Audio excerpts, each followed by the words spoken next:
Allow Pa, dear friends. Allow Pa. Such beautiful, noble sentiments we just heard from the video, so uplifting. Okay, this is better, huh? Yeah. I asked if I needed a footstool. They said no. I said, okay. It's short women problems. But it's a pleasure for me to be here with you today.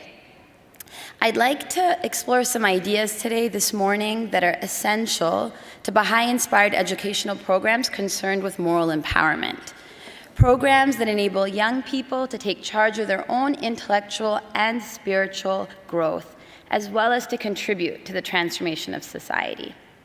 Of course, such a transformation is the movement towards a divinely inspired civilization, world-embracing in its scope and fundamentally spiritual. It's a civilization that we know is characterized by justice, unity, peace, and true prosperity. But maybe let us begin by reflecting a little bit about the nature of the time in which we live in and some of the challenges that are particular to it. So we're all aware that society is in a stage of transition, and the magnitude of such a transition is greater than in any other time in human history. Everywhere we look, we can see the inadequacy of social, economic, and political systems to address the needs of the masses. People whose suffering is increasing as outdated modes of thought and inadequate social structures are repurposed and reapplied time and time again with dogmatic allegiance. The challenge of creating a global society characterized by peace and justice requires a vision. And a proper vision will never take shape if the entire spiritual heritage of the human race continues to be neglected. So while the Enlightenment period made a tremendous contribution to human understanding and to civilization, it removed the veils of superstition that had chained human reason and also blinded imagination, it also at the same time formed and developed a kind of ideology and philosophy that denied the powers of the human spirit, of love and noble deeds. Scientific knowledge has liberated us from the fetters of religion ruled by superstition, but it has also demonstrated how it can lose its bearings if it falls victim to materialism. So the power that can ultimately raise humanity out of its present condition is the power of knowledge, a knowledge that is created and recreated on the basis of a sound understanding of our true self, of those promptings that lead to abasement and those that lead to dignity and honor. A sound understanding that we are noble beings and a vision of progress that unites the spiritual with the material draws on two repositories of knowledge, religion and science. With their aid, we discover in ourselves the powers of the human spirit and learn to apply these powers to the building of an ever-advancing civilization. Belief in its inherent nobility can equip humanity to respond to the demands of this crucial historical moment. So with this context in mind, maybe we can then examine some ideas that are essential to the kind of education that helps humanity express this God-given nobility. So our conception of moral empowerment rests on two interrelated and foundational principles: the oneness of humankind and the evolution of human society. We know that the oneness of humankind is a central principle of the faith, and it's the pivot around which all its teachings revolve. It, according to The Guardian, calls for a complete reconceptualization of the relationships that sustain society, and it involves, he says, an organic change in the structures of present-day society, a change such as the world has not yet experienced. This organic change, we know, does not come about suddenly, and it can be best understood as stages similar to the life phases of a human being: infancy, childhood, adolescence, maturity. So the forces operating in the world today, then, are associated with parallel processes of disintegration that sweep away the barriers that block humanity's progress, opening space for the progress of integration as new opportunities for collaboration and cooperation appear. So, that humanity is evolving and coming to terms with its oneness does not mean that it's easy. No matter how common sense it may feel for us to say or to think that I'm a world citizen or I'm a global citizen. And this struggle to come to terms with our true identity impacts our work with young people in profound ways. Consider, for example, the conversation a young person needs to navigate in order to understand who they are, where they belong, and what their purpose in this world is. Education seems to focus more on helping people identify all the ways in which they are different, in the ways that we think, in the ways that we live, in the ways that we act. And in this terrain of plural identities, a young person seems to have to choose, to identify. I remember an animator sharing with me a story that during one of the junior youth camps they were holding in their cluster, groups from different parts of the city had come together to participate in this one camp, which brought a great deal of diversity to their time together. A few days in, though, however, some of the groups from the less affluent parts of town arrived at the camp one day wearing the same color bandana over their heads. And this looked particularly strange because none of these youth wear bandanas, nevertheless bandanas of the same color. But you kind of had a sense of what had happened. Somewhere along the way, possibly in conversation, possibly in interaction with others, a kind of identity had formed that they felt they needed to express. And the animator was wise enough to recognize that this act held greater significance. And instead of turning a blind eye and ignoring it, she reminded them of their true identity, that allegiance to these lesser commonalities must be considered in a greater context, that of our oneness. So, while this example is small, the House of Justice have told us that humanity is gripped in a crisis of identity, of human identity. And this is because of a lack of a shared identity and common purpose that follows from a recognition of the oneness of humanity. Today, it almost feels like there's a refusal to offer a vision of collectivity, one that is not premised on individual particularities and desires. For young people in particular, without a common identity, they can become victim to competing ideologies and power struggles. They are recruited to join the ranks of the many who believe that if the poor struggle against the rich, the uneducated against the educated, the meek against the powerful, equality and justice will come about. And while some struggle cannot be avoided, once you get used to the ways of conflict, you can lose sight of unity. After all, how can we build peace with others if we are constantly focused on just our differences? So it seems then that moral education for young people requires a clear and explicit purpose, a purpose that's shaped by humanity's oneness and the evolution of human society, the path that society is treading to reach that oneness, the expression of that principle of the faith. Education, then, must empower the individual not only to develop the qualities and capacities needed to flourish in a world standing at the threshold of its maturity, and at the same time, it needs to help individuals participate in bringing about organic structural changes to our civilization, to our world. So such a twofold moral purpose of both personal transformation and social transformation implies that on a personal level, we're imbued with new virtues and powers, new moralities and capacities. And as society advances, our understanding, meaning, and application of these spiritual qualities changes. They don't remain constant over time. For those of you who are parents in this room, this may seem to be a plain and simple fact for you. So for example, the expression of the spiritual quality of generosity is the depth of understanding of that quality, the things that test a person to be generous, is quite different than when you are 5 years old compared to when you are 15 years old. So the expression of this spiritual quality of generosity over the life stages of a child, from quite young to adolescence, looks different. Just as how in society, the advancement of human civilization and its ability to express these virtues and powers will look different depending on the historical age in which we live in.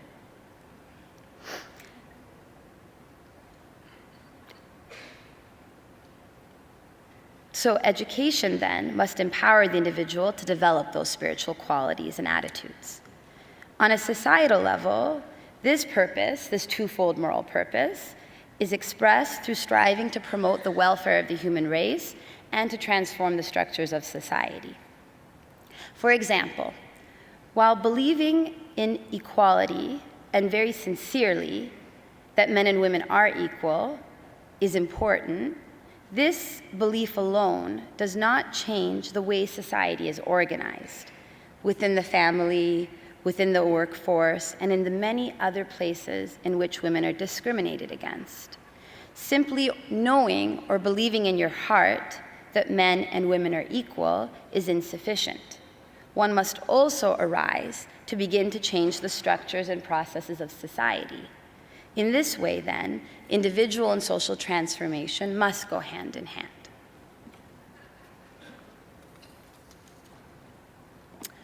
So maybe we could explore this idea a little bit more, this idea that our development as an individual is inseparable to the development and movement of society.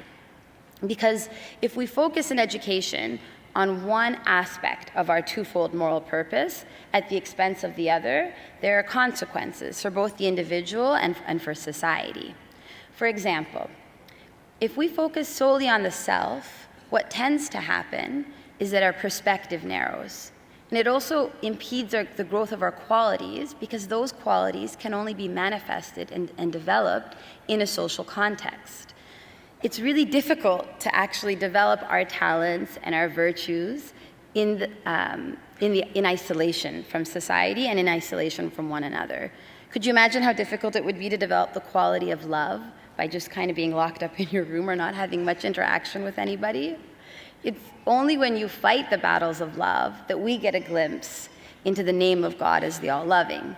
Similarly, you learn to forgive when you struggle to forgive someone. And there you gain insight into the name of God as the all-forgiving. At the same time, ignoring the development of the self, the individual, and focusing only on the transformation of society, with little or no attention to personal growth, can cause the individual to lose compassion and respect for others. It could also cause individuals to become prone to acts of cruelty and oppression, which we've seen in history around various social movements that are really seeking to change the society, and seeing that as actually the chief culprit of all of their problems. So instead, these aspects of our twofold moral purpose, the social and the individual, are inseparable. The standards and behaviors of individuals shape the environment, and in turn, individuals are molded by social structures and processes. So a fundamental concern for education must be to cultivate a young person's twofold sense of purpose, so that their energies are directed to personal growth and social transformation. So I'd like to pause here and maybe just look a little bit at the kinds of educational approaches that are prevalent today, that perhaps do not take into consideration the cultivation of our twofold moral purpose. It seems today that educational processes seem to be organized around certain concepts related to self-realization, self-discovery, self-love, self-esteem. And this is reflective of a worldview that's individualistic at its core. But at the same time, the problem is complex, because our world does deprive human beings of the strength they need to lead purposeful lives. It does crush people's true identity. It does make multitudes oblivious of the life of the soul. And in this way, in this type of environment, discovering one's true potential does deserve some attention. But programs that emphasize the self do not necessarily remedy the situation. What frequently tends to happen is that in the name of self-realization and self-discovery, such programs romanticize the individual and can bolster the ego. Our challenge in education is to nurture spiritual susceptibilities in the young, that their tender hearts may be stirred by attraction to the most great beauty and turn towards the high ideals of selfless service to humanity. Thus, tending to the educational needs of young people must prevent the insistent self from asserting itself.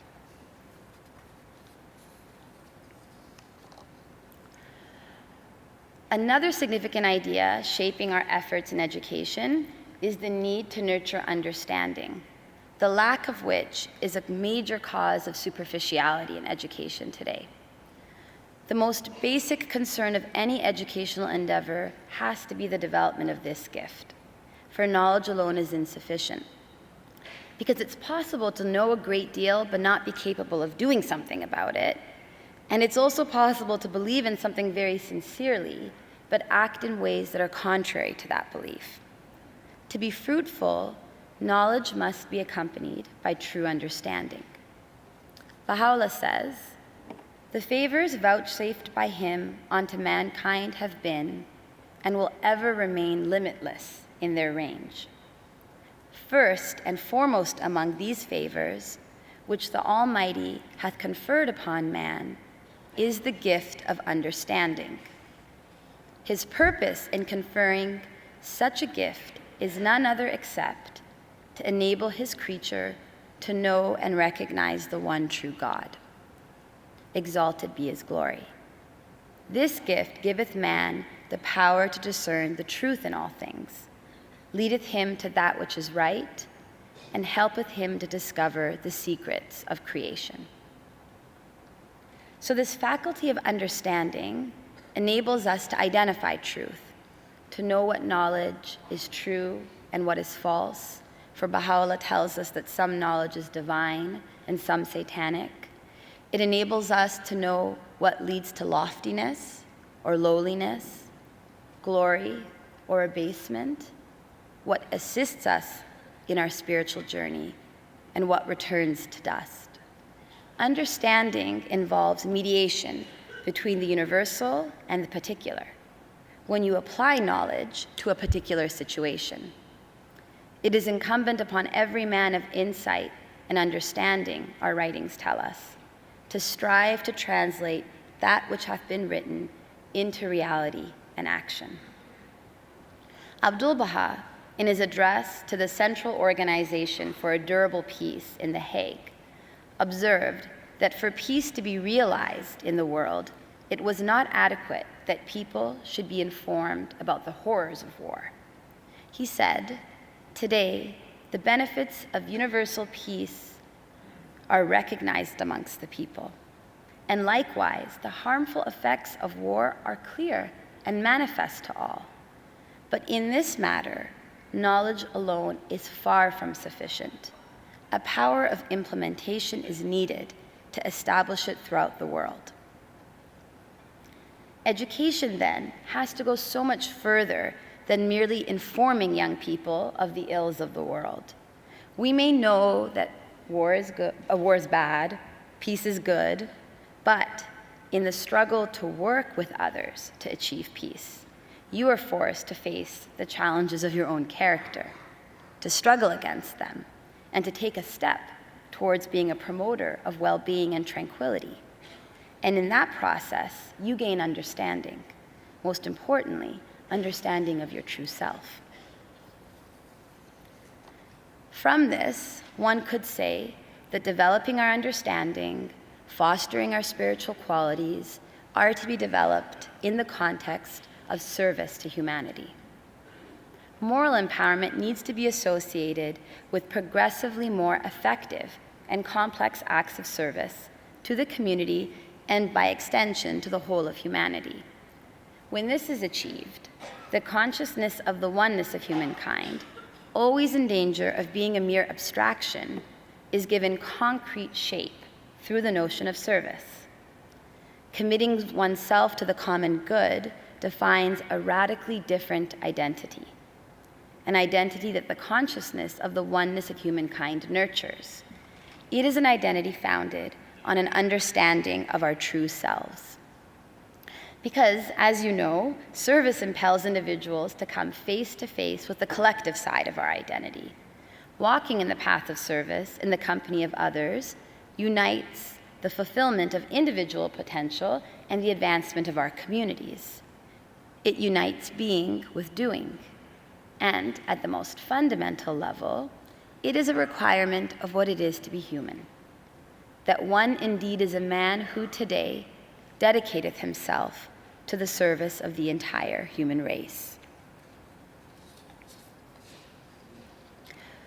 So far we've said that education requires a clear and explicit purpose, a sense of purpose that can empower individuals and motivate individuals to tend to their own personal growth and transformation, as well as to equip them with the capabilities and capacities required to contribute to the betterment of society. To do this, we know and we are conscious that education cannot necessarily bolster the ego, but nurture spiritual susceptibilities in the hearts of the young, and that involves true understanding versus the assimilation of information and facts only. And that such a process, such a movement of individual and social transformation can really be conceptualized and seen along a path of service to humanity and service to others. So I'd like to maybe conclude with some experiences related to some of these ideas that we've explored this morning, with one program that I'm sure we're all familiar with and from which I can draw examples from, which is the Junior Youth Spiritual Empowerment Program. The Junior Youth Program, alongside the sequence of courses and classes for children, are a part of an educational process that is developing within its students the requisite capacities to build communities founded on spiritual principles. They are, as the House notes, programs of education transformative in their effects and encompassing both the material and spiritual aspects of life. Far from producing passive subjects focused on learning how to function in the world as it is today, Baha'i-inspired education enhances those very capabilities that we can draw on for peace building. This work has generated many questions that the friends all across North America are approaching with a posture of learning. They have many, many questions that they're thinking about. How do we act, for example, with dispassionate justice and build peace in an unjust world where violence is increasingly the norm? How do we protect ourselves from falling into adversarial methods to achieve noble aims? What types of thoughts and behavior can bring about an end to a vicious cycle of violence? What qualities and attitudes are we asked to manifest in the face of prejudice and hostility? What does a positive response to violence look like? How do we resist the tendency to adopt patterns of thought and modes of expression that create an us and a them? What capacities and capabilities do we need to help transform a social environment plagued by disunity to one characterized by unity? Much of what is carried out in the name of justice today, while adept at identifying the wrongs committed by various individuals and institutions, they may not create the conditions needed for healing, peace, and reconciliation. For example, in the best of cases, schools can train students to be critical thinkers, to question authority, and to identify unjust practices. And while it is necessary to be able to identify injustices, we also need to foster the capacity to forgive, to see beyond intractable divisions between us, and to forge bonds of unity and fellowship across barriers. In contrast, the animator of a junior youth group is striving to create an environment of love, of respect and support. And in that context, in that kind of an environment, the program helps participants gain a knowledge of their true selves and find answers to their searching questions. In the group, their true identity, their spiritual identity is fostered, and the materials of the program that they study introduces them to those concepts that form a sound moral structure in the hearts and minds of young people. I'd like to conclude with two stories that demonstrate the power of the human spirit to overcome adversity, that transform feelings of sorrow to purposeful action, and that demonstrate the potential of young people that through their thoughts, words, and deeds are striving to foster and create peaceful and harmonious communities. So the first is from the Atlantic region in the United States, and it was shared to me by the coordinator of the junior youth program there. So there was a girl in their junior youth program that had a very difficult life. Her name was Maya. Her father had been shot to death a few years ago down the street from where she had lived. Her mother had told the animators that Maya's grandmother had showed the police photos of her father's body against her wishes, and this had really affected her. Maya had a difficult time with her anger. She would become nearly hysterical any time she interacted with any of the boys in her group. They would always antagonize her because they knew that they would get a bit of an explosive reaction out of her. So in the group, she very much refused to read, especially in front of others, because of this interaction that she had. She wasn't in the junior youth group of the coordinator himself, but he had a chance to work with her one-on-one one day at one of the neighborhood junior youth camps they were holding, because it was just so difficult for her to read in the presence of others. So one-on-one together at the camp, every time she tried to read and didn't know a word, she would just apologize. She would say, I'm sorry. And the coordinator told her, you don't have anything to be sorry about. Just slow down. I don't want you to apologize. I love reading with you, and we can go at your pace. So he taught her to sound out the words instead of trying to sight read, which is to kind of look at the word and kind of guess what the word actually is. And actually within a few lessons and over time, she became quite proficient at reading, even though she still needed help with comprehension. She told him that I don't like men, and I've never liked being around men, but you're different. A few weeks later, the coordinator joined the two animators, and they visited Maya and her mom. They talked about how much they loved having her in the group, but that she had to learn to control her anger. They talked to her about opposing thoughts of war with thoughts of peace, and talked with her about practical things that she could do when the kids antagonized her.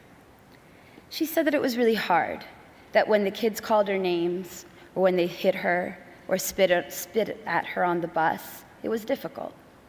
The animators said they couldn't imagine how hard it must be for her in the hallways at school or on the bus, but that they would protect her in the group and that she would always be able to come to them. And she did. She started walking away from confrontation and spent more and more time with the animators whenever she felt upset. Whereas before, her anger would make her inaccessible to people, she would now let the animators comfort her and talk to her whenever she became upset. At the end of the summer, this group of friends, they were invited to meet with the chancellor of a university that was just down the street from where she had lived. She'd never been on that campus before, even though she had lived so close.